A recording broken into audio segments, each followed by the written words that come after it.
I have made a study pack for this episode. The study pack contains lots of great things, including advert-free audio and a transcript, but most importantly, I have made questions, quizzes, and exercises to help you learn how to use this grammar. In fact, the study pack contains 4 episodes worth of transcripts and questions.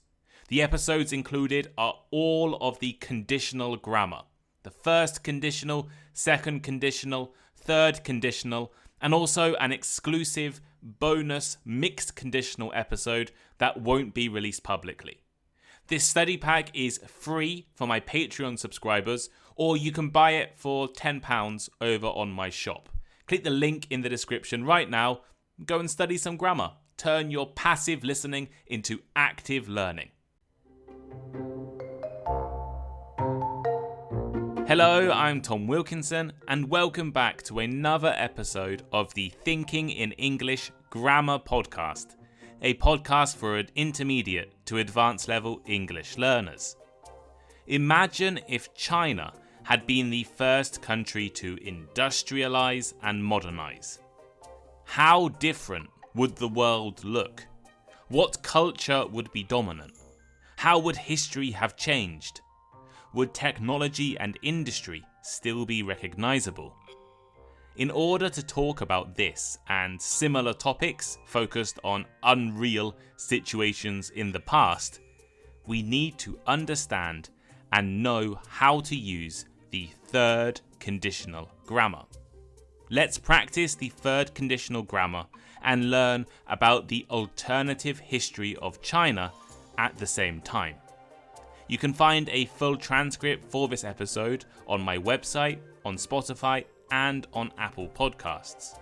If you want to take your studying to the next level, you can download my study pack, link in the description. It includes full transcripts, vocabulary lists, and study exercises for all of the conditional grammar. First, second, third, and an exclusive bonus mixed conditional episode. The third conditional is used to talk about unreal situations in the past.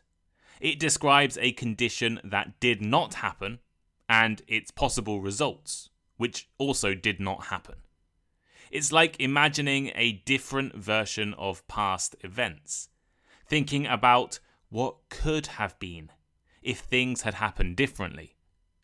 I studied my master's degree at a university in London, and while in London, I met my wife at a language event. However, I was very close to studying in a different city and at a different university. I would not have been in London, and I would not have met my wife. I often think about how different my life would have been. If I had studied somewhere else, I would have lived a very different life. This conditional form, the third conditional, is very useful for expressing regrets, hypothetical past situations, and missed opportunities. Here is how we form the third conditional. We start with an if clause or conditional clause. This part of the sentence starts with if and is followed by the past perfect tense, had plus the past participle. For example, if it had rained yesterday. Then we have the result clause or the main clause. This part of the sentence uses would have, followed by the past participle of the verb. For example, we would have stayed home. Then we just have to put it together. The if clause plus the result clause. If it had rained yesterday, we would have stayed home. Here are some more examples and their meanings. If I had studied harder, I would have passed the exam. This means that I didn't study harder, so I didn't pass the exam. However, I'm imagining the past, and I'm thinking that I could have passed the exam if I tried studying harder. If she had left earlier, she would have caught the train. This means that she didn't leave earlier, so she didn't catch the train. We are now imagining how it would have been different if she had left earlier. If they had invited me, I would have gone to the party. This means they didn't invite me, so I didn't go to the party. Remember, the third conditional is used for unreal or hypothetical situations in the past. The condition refers to something that did not happen. The result is what would have happened if the condition had been met.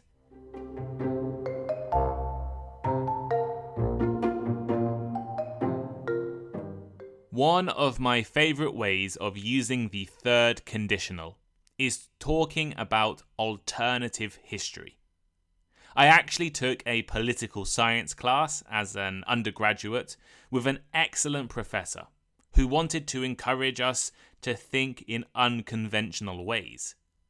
One of the topics he introduced was using alternative history and thought experiments to gain insight into the real history and reality.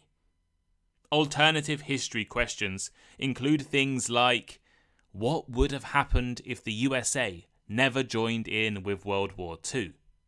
How different would music be if the Beatles never formed? If the internet had never been invented, how would we communicate today? I'll pose some of these questions for you at the end of the episode, but this episode is going to talk about how the world would have been different if China had been the first country to industrialise. I've actually recorded a main episode on this topic before. Many historians believe China was very close to industrialising before Britain and Europe during the Song dynasty, but they never quite made it. What would have happened if they actually did? This is my opinion, my perspective on this question. If China had been the first country to industrialise, the history of the world would have been dramatically different. For one, global trade routes and economic powerhouses would have shifted. If China had developed advanced industrial technology before Europe, the Silk Road might have remained the dominant trade route, facilitating the flow of goods, culture and ideas between the East and the West. Rather than Europe being considered the centre of global trade and finance from the 17th until the early 20th centuries, it would have been Asia that was at the centre of everything. Moreover, if China had led the Industrial Revolution, the spread of industrialization to neighbouring Asian countries might have occurred much earlier. Many Asian countries and neighbours of China were invaded and colonized by Europeans. Vietnam was taken by the French, Malaysia by the British, Indonesia by the Dutch, and so on. This early Chinese industrialization could have prevented the colonization of many Asian nations. They would have been economically and technologically strong enough to resist European powers. As a result, the political landscape of Asia and the world would have been vastly different.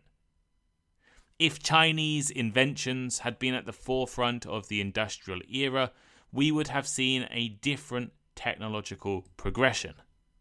Chinese advancements in areas such as paper making, printing, and gunpowder could have laid the foundation for new technologies, altering the development of modern machinery and manufacturing processes. Consequently, Western countries would have adopted and adapted Chinese technologies, leading to a unique blend of Eastern and Western industrial practices. Culturally, if China had industrialized first, its influence on global culture and societal norms would have been more profound. Confucian values and philosophies might have shaped the work ethic and organizational structures in a global context.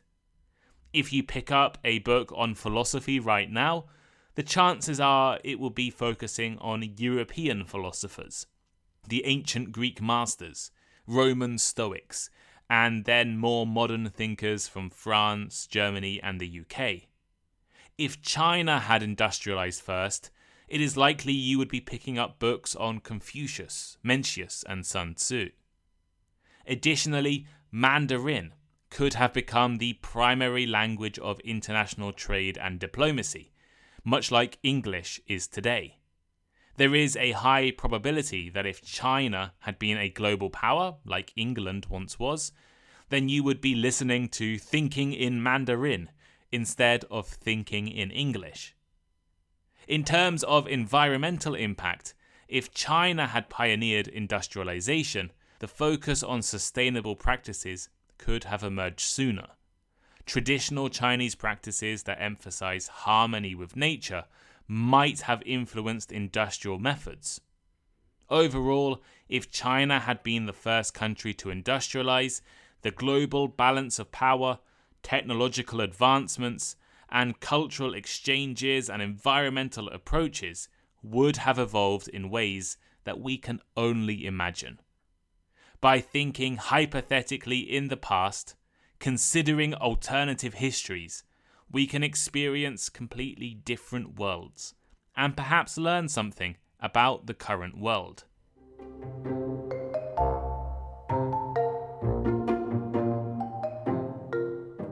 So here is today's final thought. Today I've introduced you all to the third conditional grammar. We use this grammar to talk about unreal situations in the past.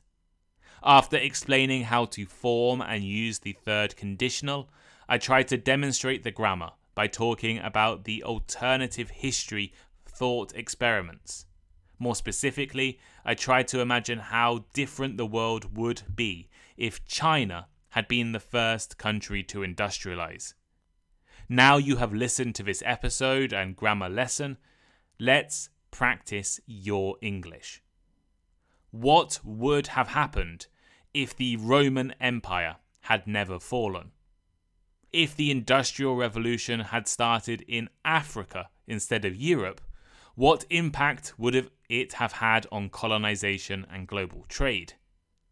If the Berlin Wall had never fallen, how would Europe's political landscape look today? How might society have developed if women had gained the right to vote earlier in history? Let's say in ancient civilizations. Try to think about these questions and maybe even answer them using the third conditional grammar. If you want to take your English learning to the next level, check out my study pack I have made for conditional grammar. It contains full transcripts, vocabulary lists, links to exclusive audio without any sponsorship, and study questions and activities designed to make you use conditional grammar. The study pack includes the first conditional, second conditional, and third conditional grammars, as well as a bonus exclusive episode on mixed conditionals. You can get the study pack by downloading it or buying it from the link in the description of this podcast, or by becoming a Patreon member. It's probably cheaper to get it as a Patreon member. Thank you all for listening, and I'll see you next time. Goodbye.